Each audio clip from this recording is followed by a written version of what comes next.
Hello, coucou, j'espère que vous allez bien. On se retrouve aujourd'hui pour une petite capsule ensemble. Donc, merci de visionner cette vidéo. Pour ceux qui ne me connaissent pas encore, je m'appelle Michel, je suis cartomancienne et auteure de divers jeux divinatoires. Je propose également des consultations de voyance sur mon site internet www.mich-du6ayel.com. Les consultations reprendront à partir du 6 janvier. Mais aujourd'hui, j'ai envie de discuter avec vous d'un sujet passionnant et captivant. C'est l'année universelle 9 qui arrive en 2025 pour nous. Donc ce sont des moments forts en numérologie et je pense que nous avons beaucoup à en tirer de cet enseignement du 9. Le 9, et je vous expliquerai tout à l'heure. Donc comment on obtient le 9 ?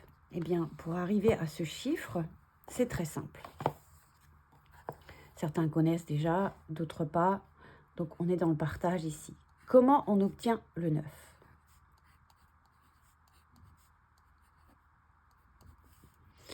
2 plus 2 plus 5 égale 9.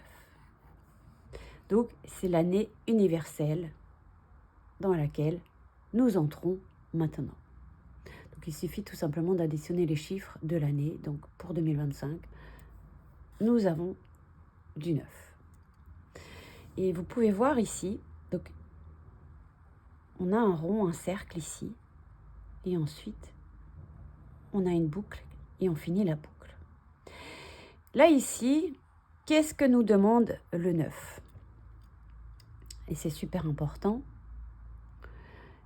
Il est ici question de réévaluer, de réfléchir, d'entrer dans une forme d'introspection par rapport à ce qui s'est passé en 8, en 7, en 6, en 5, en 4 et jusqu'au 1.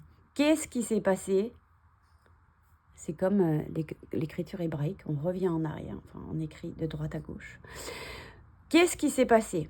Donc, en 9, qu'est-ce que je veux ? Qu'est-ce que je veux en année personnelle 9 ? Donc, réfléchis, on est dans l'introspection.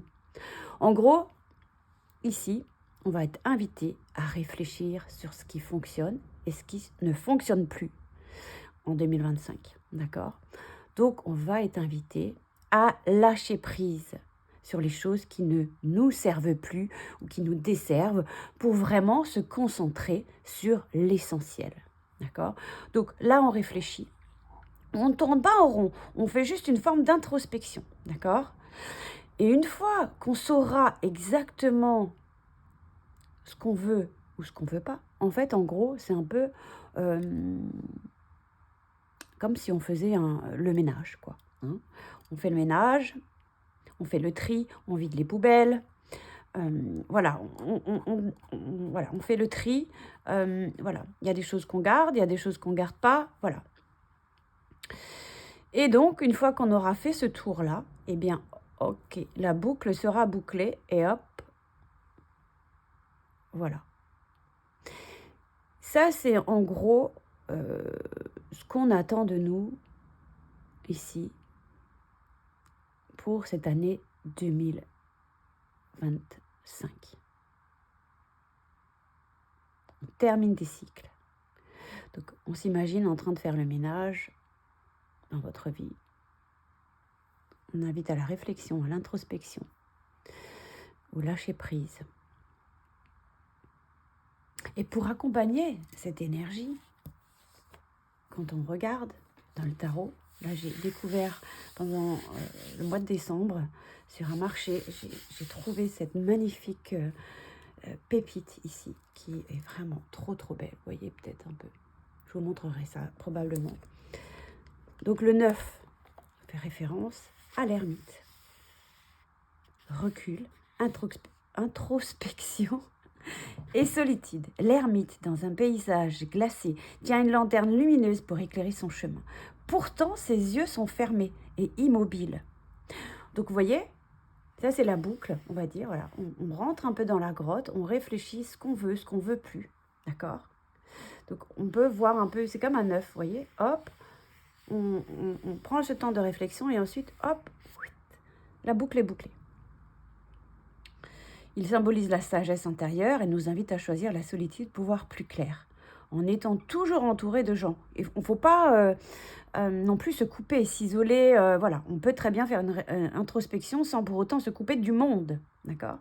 Mais c'est vrai que pendant toutes ces années, 8, 7, 6, 5, jusqu'au 1, on a peut-être toujours été entouré de gens, toujours occupés à autre chose, et on n'a pas eu le temps de revenir à soi, d'accord? Donc on peut facilement ici oublier les choses qui nous importent, nous. L'ermite est peut-être seul, mais il n'est pas isolé, d'accord?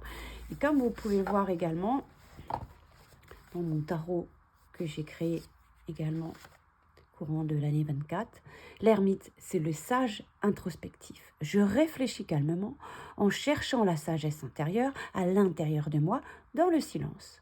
Je m'isole pour mieux me ressourcer, pour trouver la lumière. Et trouver la lumière, contemplation, réflexion, prise de recul. Donc c'est un peu notre sage intérieur, l'ermite. Et l'ermite nous invite à ralentir, de prendre du temps pour nous, de plonger en nous, pour chercher des réponses. Donc ici, on est dans une invitation à l'introspection. En gros, c'est le moment de se demander qu'est-ce que je veux vraiment. Donc, quand on combine l'énergie du neuf et la sagesse de l'ermite, ça nous pousse vraiment à réfléchir sur notre parcours. C'est l'occasion de faire le point sur nos réussites, nos échecs aussi, et de voir ce qu'on peut laisser derrière nous pour avancer. Donc c'est un temps de transformation, de préparation pour ce qui va venir ensuite. Ensuite, en 2026, nous serons en 1. D'accord? Là, on sera dans un nouveau cycle. Donc, on peut aussi se préparer avec quelques petites astuces aussi, en prenant un journal, en note nos pensées par rapport à tout ce qui s'est passé. On médite un peu, on fait des promenades en nature. Enfin, chacun trouvera son introspection ou sa façon de faire, d'accord? Voilà en gros ce que je voulais vous dire et vous partager sur l'année universelle 9 et sur l'ermite. Alors, qu'est-ce que vous en pensez? Est-ce que ça vous parle? C'est une année de transformation, de réflexion. Qu'est-ce qui vous traverse l'esprit là, maintenant, à cet instant?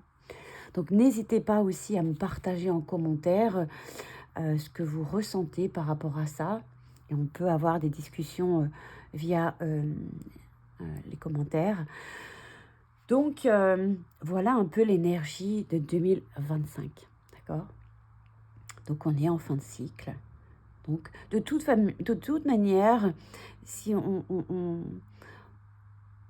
ne prend pas ce temps pour faire ce tri, la vie s'en occupera.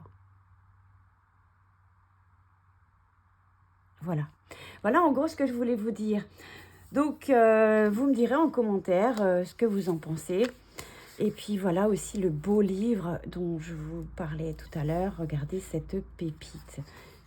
Donc, il parle effectivement qu'est-ce que le tarot, à propos des cartes, comment lire le tarot, mais c'est surtout la façon dont j'ai vraiment eu un coup de cœur. C'était en fait une libraire qui avait exposé un marché de Noël en Alsace, et j'ai regardé un peu les livres qu'elle avait. Et donc, j'ai vraiment eu un coup de cœur pour ce livre. Il est vraiment magnifique. Je suppose qu'on peut le trouver un peu partout. En plus, il est à petit prix. Il est magnifique. Il explique toutes les arcanes majeures, évidemment. Les mineurs également. C'est magnifique. J'aime beaucoup. Il est très, très beau. Et aussi, qu'est-ce qu'on a encore? Tirage en croix, etc. Mais j'ai beaucoup aimé la façon dont était présenté ce livre. Voilà, peut-être vous pouvez vous faire un petit cadeau. Il était quoi? À 16,90 €. C'est vraiment, vraiment pas cher du tout. Regardez comme il est beau.